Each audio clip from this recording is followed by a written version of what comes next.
వేదిక మీద ఉన్న పెద్దలు గౌరవ ముఖ్యమంత్రి శ్రీ నారా చంద్రబాబు నాయుడు గారికి, అదేవిధంగా 53 రోజులు అక్రమ కేసు పెట్టి చంద్రబాబు నాయుడు గారు బంధించినప్పుడు నేను ఢిల్లీకి వెళ్తాం జరిగింది. నాకు అండగా నిలబడి నేనున్నానని ఒక తమ్ముడుగా నాతో నిలబడిన గౌరవనీయులు రామ్మోహన్ నాయుడు గారికి, ఒక యజ్ఞంగా ఆంధ్ర రాష్ట్ర యువతి యువకులకి పెద్ద ఎత్తున 20 లక్షల ఉద్యోగాలు కల్పించాలని లక్ష్యంతో నాతో పనిచేస్తున్న గౌరవనీయులు టీజీ భరత్ గారికి, తెలుగులో ఎక్కడున్నా అన్ని రంగాల్లో నంబర్ 1 ఉండాలని గౌరవ ముఖ్యమంత్రి గారు ఇచ్చిన ఆదేశాలు తూచా తప్పకుండా అమలు చేస్తున్న గౌరవనీయులు రవిప్రసాద్ గారికి, his excellency Indian ambassador to Switzerland Mridul Kumar గారికి, ఈ సమావేశానికి విచ్చేసిన మా తెలుగు అక్క చెల్లెలు అన్న తమ్ముళ్ళందరికీ నా హృదయపూర్వక నమస్కారాలు. ఈరోజు నేను చూసా సంక్రాంతి సంబరాలు మీరు ఏర్పాటు చేసుకున్నారు, దాంట్లో మన పిల్లలు పాల్గొనడం కూడా జరిగింది. సముద్రాలు దాటిన మన సాంప్రదాయాలు మీరు మర్చిపోలేదు. తెలుగుతనాన్ని తెలుగు సాంప్రదాయాల్ని కాపాడిన ఇక్కడున్న తెలుగు వాళ్ళందరికీ నా హృదయపూర్వక నమస్కారాలు. జ్యూరిక్లను ఎప్పుడు చూస్తా తెలుగు వాళ్ళు జోష్ ఎదురుపోతుంది. జర్మనీ నుంచి వచ్చిన వారు ఉన్నారు, డెన్మార్క్ నుంచి వచ్చిన వారు ఉన్నారు, స్విట్జర్లాండ్ లో కూడా ఉన్నారు.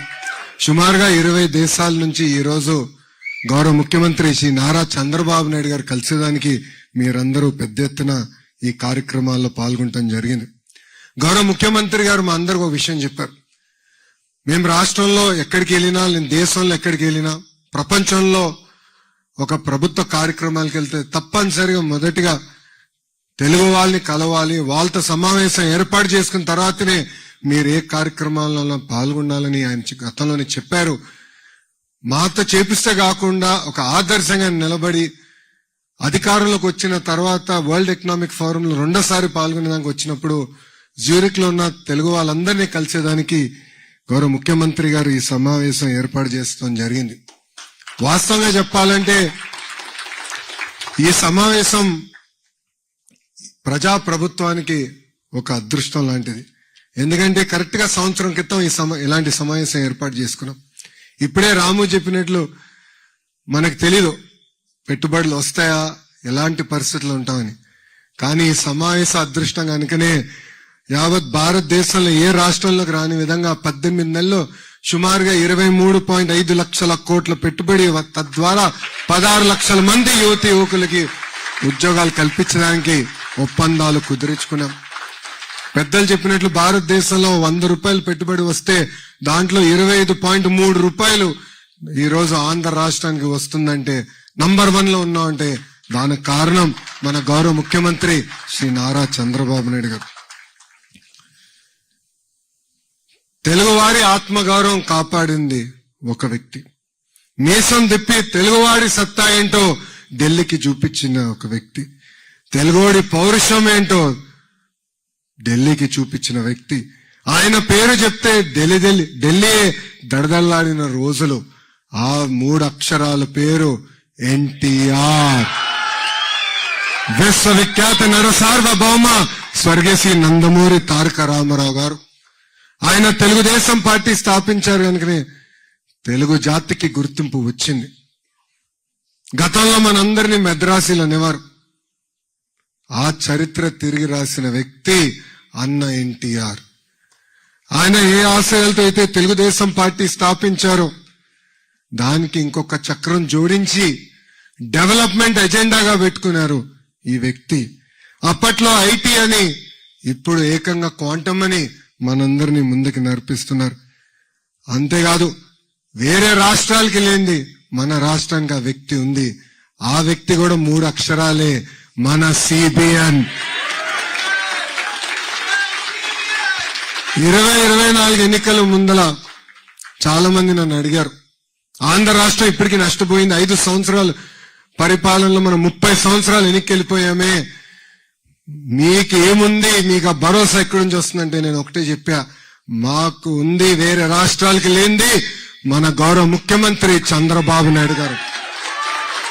ఈరోజు గూగుల్లో పెట్టుబడి కానివ్వండి, ఆర్సిలర్ మిత్తల్ పెట్టుబడి కానివ్వండి, టీసీఎస్, కాగ్నిసెంట్, సలపురి సత్వ, ఏఎన్ఎస్ఆర్, రెన్యూవబుల్ ఎనర్జీలో పెద్ద ఎత్తున పెట్టుబడులు కానివ్వండి, ఏ రంగంలో తీసుకున్నా కూడా ఈరోజు పారిశ్రామికవేత్తలు ఆంధ్ర రాష్ట్ర వైపు చూస్తున్నారంటే దానికి కారణం మన గౌరవ ముఖ్యమంత్రి శ్రీ నారా చంద్రబాబు నాయుడు గారు. ఒక మాటలో చెప్పాలంటే ఆయన చాలా రేర్ పీస్, యూనిక్ పీస్. నేను మా నాయకులందరినీ ఒకటే చెప్తా, ఆయన్ని మనం బ్లైండ్ గా ఫాలో అవ్వాలని. ఎందుకంటే ఆయనకు విజన్ ఉంది. ఆయన ప్రపంచం రాబోయే 20 సంవత్సరాలు ఎక్కడికి వెళ్తుందో ముందు చూపున్న వ్యక్తి. ఆనాడు పెద్ద ఎత్తున ఇంజనీరింగ్ కాలేజీలు తీసుకొస్తే ఎగతాళి చేసిన వారు ఎంతో మంది ఉన్నారు. హైదరాబాద్ ఎయిర్పోర్ట్ నిర్మించడానికి 5,000 ఎకరాలు కావాలంటే ఆనాడు చాలా మంది ఎగతాళి చేశారు. ఈ రోజు చూడండి హైదరాబాద్ ఎయిర్పోర్ట్ ఏ స్థాయికి వెళ్ళిందో. ఇంతేకాదు, ఎర్ర బస్సు రాని ఊరికి ఎయిర్పోర్ట్ అవసరమా అని గతంలో ఎగతాళి చేసిన వారిని చూసాం. ఈ రోజు అక్కడనే భోగాపురం ఏర్పాటు నిర్మించిన గొప్ప వ్యక్తి చంద్రబాబు నాయుడు గారు. 1995-96లో ఆయన ఐటీ అంటే ఆనాటి ప్రతిపక్షంలో ఉన్న వారు కంప్యూటర్ అన్నం పెడుతుందా అని అడిగిన వారు ఈ రోజు అదే కంప్యూటర్ మనందరికి అన్నం పెడుతుంది. ఆయన విజన్ తోనే మన రాము చెప్పినట్లు ఈరోజు మనందరం ఈ స్థాయికి వస్తాం జరిగింది. ఏ దేశానికి వెళ్ళినా తెలుగు వాళ్ళు ఉన్నారంటే దాని వెనకాల కారణకుడు గౌరవ ముఖ్యమంత్రి శ్రీ నారా చంద్రబాబు నాయుడు గారు. ఒక పక్కన ఆయన, ఇంకో పక్కన ఆంధ్ర రాష్ట్రంలో ఇంకొక టీం ఉందండి, అది టీం 11. అర్థమైందా రాజా?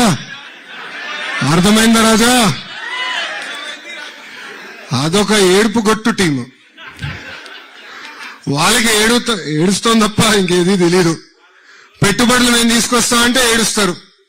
సింగపూర్కి వెళ్ళి పెద్ద ఎత్తున మేము అక్కడున్న మంత్రుల్ని, పారిశ్రామికవేత్తలు కలిస్తే ఆంధ్ర రాష్ట్రానికి రావద్దని ఆ ఏడుపు గొట్టు టీము ఈమెయిల్ పెట్టే పరిస్థితి. ఇంతేకాదు, కొన్ని కంపెనీలు కలిస్తే వాళ్ళు కూడా ఈమెయిల్ పెడుతున్నారు ఆంధ్ర రాష్ట్రానికి రావద్దని. కానీ గౌరవ ముఖ్యమంత్రి చంద్రబాబు నాయుడు గారిని చూసి ఆ కంపెనీలు వస్తే మటు క్రెడిట్ తీసుకోవాలనుకుంటున్నారు. క్రెడిట్ చోరీ అంటారు. ఈ టీం 11 మోహన్ చూసి ఎవరైనా వస్తారా ఆంధ్ర రాష్ట్రానికి? వాళ్ళకి క్రెడిట్ ఇవ్వాలండి. కోడి కత్తికి క్రెడిట్ ఇవ్వాలి. బాబాయిని లేపేసిన క్రెడిట్ ఇవ్వాలి. తల్లిని చెల్లిని మెడబెట్టి బయటికి గెంటేసిన క్రెడిట్ ఏడుపుగొట్టు టీంకి ఇవ్వాలి మనందరం. అంతేగాని ఒక్క వ్యక్తి బతికేదానికి 700 కోట్ల రూపాయలు ఖర్చు పెట్టి విశాఖపట్నంలో ప్యాలెస్ నిర్మించే క్రెడిట్ ఈ ఏడుపుగొట్టు టీంకి మనందరం ఇవ్వాలి. నాకన్నా మీకే బాగా తెలుసు రాబాయ్. గతంలో కోడిగుడ్డు మంత్రిని మీరు డావోస్కి ఎందుకు వెళ్ళలేదంటే అక్కడ చాలా చలిగా ఉంది, మేము డావోస్కి వెళ్ళలేమని చెప్పే పరిస్థితి మనందరం చూసాం. ఎంత చల్లగా ఉన్నా, ఎంత వేడిగా ఉన్నా తెలుగోల కోసం అహర్నిశలు కష్టపడే ఏకైక వ్యక్తి గౌరవ ముఖ్యమంత్రి శ్రీ నారా చంద్రబాబు నాయుడు. ఈరోజు నేను గర్వంగా చెప్తున్నా, మీరు వేదిక మీద చూడండి, ఆయన నాయకత్వంలో ఒక యంగ్ బ్రిగేడ్, యంగ్ టీం పనిచేస్తుంది. నేను ఎన్నోసార్లు చెప్పా, మా అందరికీ అదొక అదృష్టం. 5 దశాబ్దాలుగా ఆయన రాజకీయాలు ఉన్న వ్యక్తి, అన్ని చూసిన వ్యక్తి, ఒక అద్భుతమైన మెంటరింగ్ మా అందరికి వస్తుంది. నేను గతంలోనే చెప్పా, మేము అందరం మిసైల్ లాంటి వాళ్ళం, కానీ మిసైల్ కి జీపీఎస్ లేకపోతే చాలా ప్రమాదకరమైన పరిస్థితి. యంగ్స్టర్స్ వేదిక మీద ఉన్న ముగ్గురం మేము మిసైల్స్, గౌరవ ముఖ్యమంత్రి చంద్రబాబు నాయుడు గారే మా అందరికి జీపీఎస్. అందుకే ఆయన నాయకత్వంలో మేము పనిచేస్తూ ఈగోలు లేవు, ఎలాంటి ఫీలింగ్ లేవు, ఒకే ఒక లక్ష్యం. ఆయన ఏ విజన్ అయితే రూపొందించారో అది సాధించేదానికి మేమందరం అహర్నిశలు కష్టపడుతున్నాం. ఈరోజు వాస్తవంగా చెప్పాలంటే చాలా మంది నన్ను అడిగారు ఆంధ్ర రాష్ట్రానికి ఎందుకు రావాలని. వాళ్ళకి నేను 3 కారణాలు ఇస్తా. మొదటిది బ్రాండ్ సిబిఎన్. 5 దశాబ్దాల అనుభవం ఉన్న నాయకుడు గౌరవ ముఖ్యమంత్రి శ్రీ నారా చంద్రబాబు నాయుడు గారు ఎన్నో పాలసీస్ తీసుకొచ్చారు. It's to the test of time and politics. అందుకే రండి పెట్టుబడులు పెట్టండి అన్నాం. రెండోది స్పీడ్ ఆఫ్ డూయింగ్ బిజినెస్. ఒక జూమ్ కాల్ అనండి, ఒక వాట్సాప్ మెసేజ్ అనండి, అహర్నిశలు పారిశ్రామికవేత్తలకు అందుబాటులో ఉంటూ వాళ్ళకి ఎలాంటి సమస్య లేకుండా ఈ పెట్టుబడులన్నీ గ్రౌండ్ చేసి లక్ష్యంతో నాతో పాటు మన టీజీ భరత్ గారు పనిచేస్తున్నారు. ఆ స్పీడ్ ఆఫ్ డూయింగ్ బిజినెస్ వల్లనే ఈరోజు పెద్ద ఎత్తున ఆంధ్ర రాష్ట్రానికి పెట్టుబడులు వస్తున్నాయి. మూడోది డబుల్ ఇంజిన్ సర్కార్. భారతదేశంలో ఎన్నో డబుల్ ఇంజిన్ సర్కారులు ఉన్నాయి, కానీ కేవలం ఒకే ఒక ఆంధ్ర రాష్ట్రంలో డబుల్ ఇంజిన్ బుల్లెట్ ట్రైన్ సర్కారు ఉంది. ఢిల్లీలో గౌరవ ప్రధానమంత్రి నరేంద్ర మోడీ గారి నాయకత్వంలో ఆంధ్ర రాష్ట్రంలో గౌరవ ముఖ్యమంత్రి శ్రీ నారా చంద్రబాబు నాయుడు గారు ఒక పక్కన, ఇంకో పక్కన నాకు అన్న సమానమైన పవన్ అన్న, ముగ్గురు కలిసికట్టుగా ఆంధ్ర రాష్ట్రాన్ని ముందలు తీసుకెళ్తున్నారు ఒకే ఒక లక్ష్యంతో. ఇప్పటికీ చాలా నష్టపోయాం. ఆంధ్ర రాష్ట్ర విభజన జరిగి ఇప్పటికీ 12 సంవత్సరాలు అయింది. ఇంకా ఆ విభజనలో మనం పడుతున్న ఇబ్బందులకి ఇప్పుడు కూడా మనం ఎదుర్కొంటున్నాం. ముందరికి వెళ్లాలనే లక్ష్యంతో ముగ్గురు కలిసికట్టుగా వచ్చి ఈ రోజు ఆంధ్ర రాష్ట్రాన్ని ముందలు తీసుకెళ్తున్నారు. విశాఖ ఉక్కుని కాపాడుకున్నాం. విశాఖ రైల్వే జోన్ ఏర్పాటు చేసుకున్నాం. తొందరలో కర్నూలులో కూడా హైకోర్టు బెంచ్ ఏర్పాటు చేయబోతున్నాం. పోలవరం పనులు కూడా పెద్ద ఎత్తున పరిగెత్తిస్తున్నాం. ఆగిపోయిన అమరావతి పనులు కూడా మీరందరూ చూసుంటారు ఎంత స్పీడ్ గా ఈరోజు పరిగెత్తిస్తున్నారు. వాస్తవంగా చెప్పాలంటే రాష్ట్రానికి అవసరమైన ఆక్సిజన్ గౌరవ ప్రధానమంత్రి శ్రీ నరేంద్ర మోడీ గారు మనకి ఈరోజు అందిస్తున్నారు. ఇక్కడున్న తెలుగు జాతి మొత్తం మనం ఒక విషయం ఆలోచించాలి. ప్రభుత్వం కొనసాగింపు అనేది చాలా చాలా అవసరం. ఇప్పుడే రాము అన్నట్లు కష్టకాలాల్లో గౌరవ ముఖ్యమంత్రి చంద్రబాబు నాయుడు గారు గుర్తొస్తారు. ఆయన అన్ని సెట్ చేసిన తర్వాత మళ్ళీ ఎక్స్పెరిమెంట్ చేయాలన్న ఆలోచన మనకు వస్తుంది. దానివల్ల మనందరం ఎంత నష్టపోయామో చూసాం. 5 సంవత్సరాలు మన పరువు పోయింది. మనందరం కలిసికట్టుగా పనిచేయాలి. ఈరోజు గుజరాత్ ని చూడండి,